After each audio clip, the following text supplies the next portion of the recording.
काली DP दा screenshot में रखिया सी। तूने जो इंस्टा पे डीपी लगा रखी है, मैंने उसका क्या ले लिया?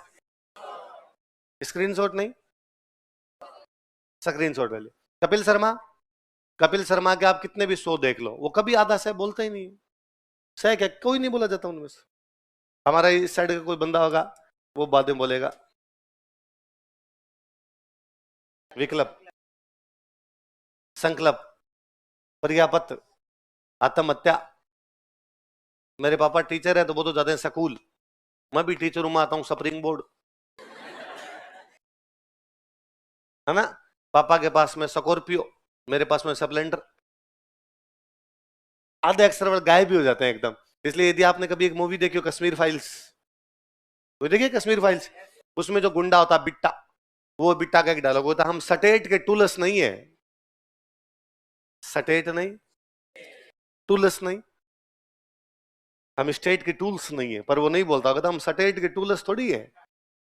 तो आधे अक्षर वाला हमारे गायब हो जाता है। तो स्टिक रहा होगा, वर्ड तो रहा होगा स्टिक। हमारे वालों ने क्या होगा, सटीक सटीक सटीक, फिर क्या हटा गए तो सटी, तो सटियां सटियां। तो फिर मेरे यूं दिमाग में धीरे धीरे चीजें आने लगी कि उधर ना कपास होती है बहुत ज्यादा, गंगानगर साइड में कपास होती है। तो कपास क्या, रुई तो निकाल ली, उसकी जो लकड़ियां होती है ना बहुत पतली पतली लकड़ियां होती है, चूल्हे में बहुत ठीक चलती हो। मतलब चूल्हे में सबसे अच्छी काम यदि आती तो कपास वाली लकड़ियां। हम उधर रहते तो अब भाई चूल्हे थे उस टाइम, गैस वगैरह ये था ही नहीं गाँव के अंदर, ये चीजें चूल्हे पे रोटियां बनाते। तो हमारे घर के पीछे वो खूब सारी लकड़ियों का, सब घरों में अपने अपने वो ढेर होते। मम्मी शाम को जाके 3-4 बजे के आसपास उनको तोड़ के आती, फिर पीछे रखी आती, बाद में लेके आ जाते। तो कई बार ऐसे मम्मी मुझे भी कहती भाई वो जा पीछे से बंसटी लिया। क्या लिया?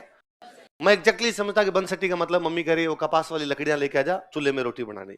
फिर मैं धीरे धीरे समझा कि मम्मी तो अंग्रेजी बोलती, मम्मी कहती burning sticks, burning sticks, burning sticks, burning sticks, burning stick करते करते burn stick, burn stick, burn stick करते करते क्या आ गए? तो अपने अंग्रेजी ही बोलते हैं, इसलिए अंग्रेजी से घबराने की आवश्यकता। अंग्रेजी अपनी भाषा है, उसमें पता नहीं कितने कितने शब्द हैं जो आपके और उनके मिलते हैं। क्योंकि आप तो है ना, गूगल सर्च मारिए, आप तो केवल ये देख लिए Rajasthani and French, Rajasthani and, आपको पता चलेगा आप पूरी फ्रेंच ही बोल रहे हो। सारे वर्ड ही वही है, सारे के सारे मिलते हैं। इसका कारण है बहुरूपीय भाषा। कौन सी भाषा? कौन सी? आई बात समझ में? तो हमारे खूब सारे शब्द मिलते हैं। इसने नमस्ते लंदन मूवी देखी है, अक्षय कुमार की मूवी है नमस्ते लंदन। उसमें उसी का तो गीत है, तेरा उच्चा लंबा कद, नमस्ते लंदन का बहुत फेमस ही मूवी यार। तो उसमें अक्षय कुमार एक अंग्रेज को बुला कर इधर आ, और उसमें अक्षय कुमार डायलॉग सुनाता, वो कहता अरे हमारे तो, तुम्हारे सारे शब्द हमारे शब्दों से मिलकर बने हैं। हमारा पितृ तुम्हारा फादर हो गया, हमारा मातृ तुम्हारा मदर हो गया, हमारा भ्रातृ तुम्हारा ब्रदर हो गया, हमारा त्रिकोणमिति तुम्हारा ट्रिग्नोमेट्री हो गया। तो हमारा तुम्हारा नहीं हुआ, अपने एक ही फैक्ट्री के प्रोडक्ट है। इधर उधर जाने से थोड़ा थोड़ा भाषा में चेंज आ गया, बाकी चीजें वो की। तो आप काली बंगा कहिए, भले उसको ब्लैक बेंगल्स बोलिए। आई बात समझे? तो बेंगल्स, बंगा, बंगड़ी, इन सब चीजों का अर्थ क्या है? चूड़ियां। क्या अर्थ है? तो काली बंगा का शाब्दिक अर्थ क्या है? पहले अंग्रेजी से घबराने की आवश्यकता। आज से डेली शाम को 1 घंटा क्या पढ़ोगे? जोर से बोलो। बोला भी नहीं जा रहा उसे। नहीं सर, गुलामी की भाषा हम स्वीकार नहीं करेंगे सर, अंग्रेजी के आस पास भी नहीं फटकेंगे सर। हैबिट डालिए थोड़ी थोड़ी, है ना। डेली शाम को आधे घंटे 45 मिनट अंग्रेजी का अखबार पढ़ा कीजिए। आपको सर उसमें समझ नहीं आए, मैं कहता हूं और कुछ ही नहीं, उसकी हेडलाइन पढ़ लिया कीजिए। हेडलाइन है, अब आपको सर हेडलाइन में हमें तो वर्ड समझ में नहीं आते, बस वही पकड़ने हैं। आप डेली उसके हेडलाइन हेडलाइन पढ़िए, अंदर की न्यूज की गोली मारिए, हेडलाइन के डेली 10 वर्ड निकाल लीजिए। दिल्ली के 10 वर्ड याद किए तो महीने के 300। अंग्रेजी में इतने ही शब्द है, अंग्रेजी खत्म हो जाती है 300 शब्दों में। यदि आपको अंग्रेजी के 300 वर्ड आ गए ना, तो अपना काम चल जाएगा। बाकी अपने को अंग्रेज तो पढ़ना नहीं, अपने को अपने अंग्रेजी वाले पेपर में नंबर लाने। अपनी अंग्रेजी इतनी अच्छी हो नीचे कोई बोले तो समझ में आ जाए, और अपने कम से कम रिप्लाई कर दें किसी आदमी को, जितना जैसे बोल पाए इतना ही तो होना चाहिए, ये हो जाएगा। पर यदि एकदम भी नहीं करोगे ना, तो फिर हालत ये होगी कि 80 नंबर का अंग्रेजी का पेपर है, तुम्हारे नंबर 12 से ज्यादा नहीं आएंगे। नहीं, मैं लिख के देता हूं तुम्हें, इस बार मेंस का रिजल्ट आएगा मैं बता दूंगा, या पिछली बार का रिजल्ट है आप देख लो, कि मतलब हिंदी में बच्चा 120 में से नंबर ला रहा है 70, अंग्रेजी में नंबर है 15, दोनों मिला के 85। थोड़ी सी मेहनत कर ले तो अंग्रेजी में भी 45 आ जाए, 70 उधर आए, 115। तो इस विषय में नंबर बढ़ाए जा सकते हैं। हिस्ट्री है, मैं कहता हूं 75 नंबर का होता है ना। मैं यदि पेपर दूं ना भाई, मैं हिस्ट्री पूरी जानता हूं, मैं यदि पेपर दूं तो मेरे नंबर आएंगे मान लो 55, आप दोगे ना तो आपके नंबर आ जाएंगे 45। 5, 7, 10 नंबर की गैप, ज्यादा कोई गैप नहीं आएगा। ये ज्योग्राफी में हो सकता है आपके 55 आए, मेरे उसमें 40 आए। इकोनॉमी में हो सकता है मेरे 50 आए, आपके 60 आए। पॉलिटी में हो सकता है मैं 60 लिया हूं, आप 45 पे रह जाओ। मतलब कोई सब्जेक्ट किसी का अच्छा है, कोई किसी का बुरा है, पर वो गैप कितना है, वो 10 एक नंबर के आसपास का, 5 नंबर, 7 नंबर, 10 नंबर, इतना ही गैप है। 20-20 नंबर वालों में तो गैप और ही कम हो जाएगा।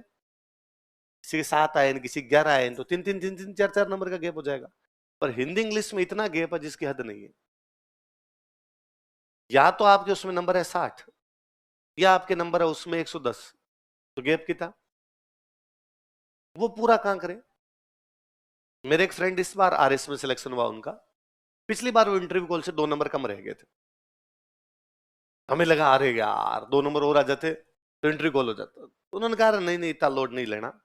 क्या हो जाता, 2 नंबर और आ जाते तो इंटरव्यू कॉल ही तो था, फिर इंटरव्यू में फेल करके भेजते। इससे अच्छा पहले ही फेल हो गए, वापस तैयारी में लगते हैं यार, अगली बार ढंग से देते हैं, अगली बार ढंग से लाए। फिर फाइनल रिजल्ट वगैरह आया। पिछली बार एक, पिछली बार, इस बार वाले में नहीं, पिछली बार वाले में पद्मा चौधरी मैम अपने यहाँ से स्प्रिंग बोर्ड से, जोधपुर स्प्रिंग बोर्ड की स्टूडेंट, उनकी 24वीं रैंक है ना। उनके हिंदी इंग्लिश के पेपर में नंबर 148 200 में से। मेरे उन फ्रेंड ने मुझे कहा यार मेरे हिंदी इंग्लिश में नंबर है 67, देखो 60 के उस दायरे के अंदर, मेरे में गैप है 85-90 नंबर का, बाकी 3 में मेरे बराबर है। ये कहां पूरा करूं, ये 90 नंबर कैसे पूरे किए जाए।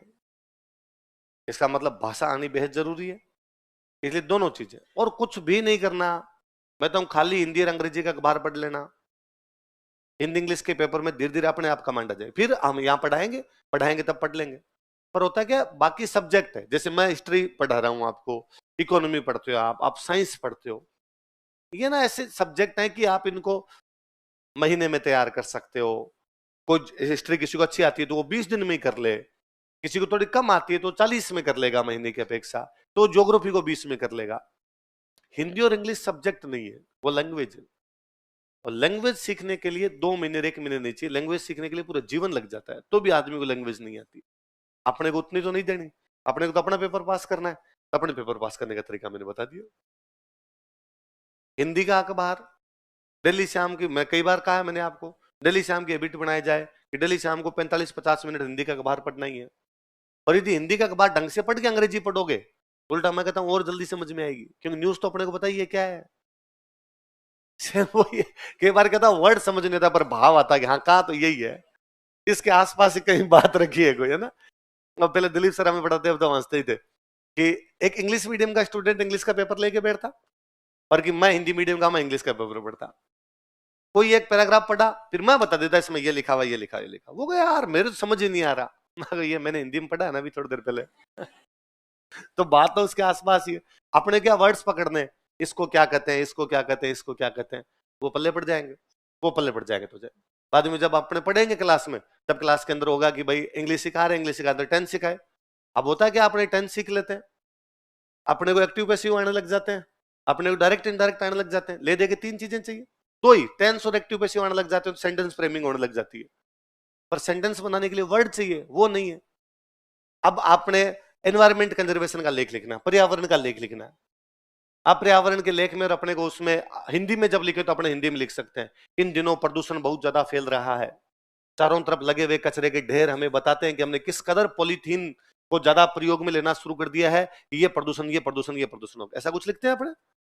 अब अंग्रेजी में ये सेम लाइन हमारे दिमाग में हिंदी में तो आई, पर अब कचरे के ढेर को अंग्रेजी में क्या कहते हैं ना, तो वो समझ में आ रहा है, चारों तरफ भी समझ में नहीं आ रहा कि क्या लिखे, सराउंडिंग लिखेंगे, इन 4 डायरेक्शन लिखेंगे, क्या लिखा जाए इसका, वो नहीं समझ में आ रहा। और समझ में आ गया तो ये नहीं आ रहा कि इस पॉलीथीन को अंग्रेजी में लिखें कैसे, स्पेलिंग नहीं आ रही वो। कचरे के ढेर की भी अंग्रेजी आ गई तो उसकी अपने को नहीं आ रही कि यार उसकी स्पेलिंग कैसे करें। महीने भर कर लीजिए मेहनत, 1 महीने टफ लगेगा आपको। आप जब अंग्रेजी का अखबार लेके बैठोगे ना, वो 7 मिनट बाद लगेगा कि इससे अच्छा फांसी कर लूं।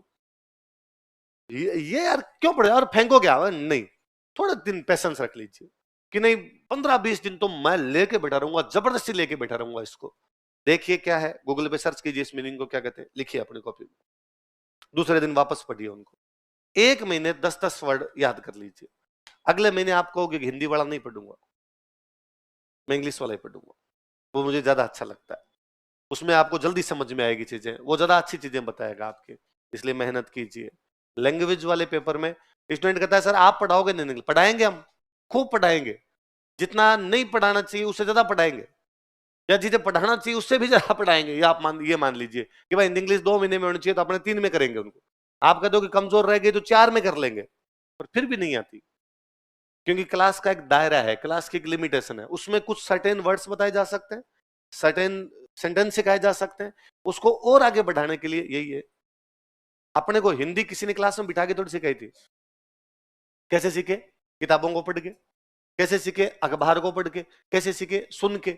अब सुनने वाला तो अपने है नहीं, किससे सुने भाई, या तो कोई 2-4 अंग्रेजी वाले पकड़े जाए कि तुम बात करो और अंग्रेजी में करो, मैं सुनूंगा खाली, बोलो अंग्रेजी में शुरू हो जाओ, ये तो अपने कर नहीं सकते। अपने पास क्या बचा दूसरा माध्यम, पढ़ाई, पढ़ लें अपने। तो पढ़ने का तरीका क्या हो सकता है, कैसे पढ़े, बुक ला के पढ़े तो फिर वो अलग चली जाएगी अपने से, इससे अच्छा अखबार पढ़ ले, न्यूज की न्यूज, डेली का डेली, वर्ड्स के वर्ड्स, नए नए वर्ड्स आ रहे हैं डेली, तैयार हो जाएगी चीजें, करोगे। और वे लोग जो आप एग्जाम नहीं देंगे इस बार, मान लो जो फर्स्ट ईयर में है, सेकंड ईयर में है, कोई आपसे एज कम है किसी के, आप तो ये मन में सोचो मैं जब कोचिंग पास करूंगा तब तक मैं इंग्लिश बोलने लग जाऊंगा, और जरूरी है, आने वाला समय इसका है, आप नहीं करेंगे पिछड़ जाएंगे, है ना। मनुष्य समय के साथ में चेंज हो जाए ना, उतना ही आवश्यक है, वो समय है उसका। आपको इंग्लिश आएगी आपके लिए ज्यादा अपॉर्चुनिटीज होगी, आपको इंग्लिश नहीं आएगी आपकी अपॉर्चुनिटी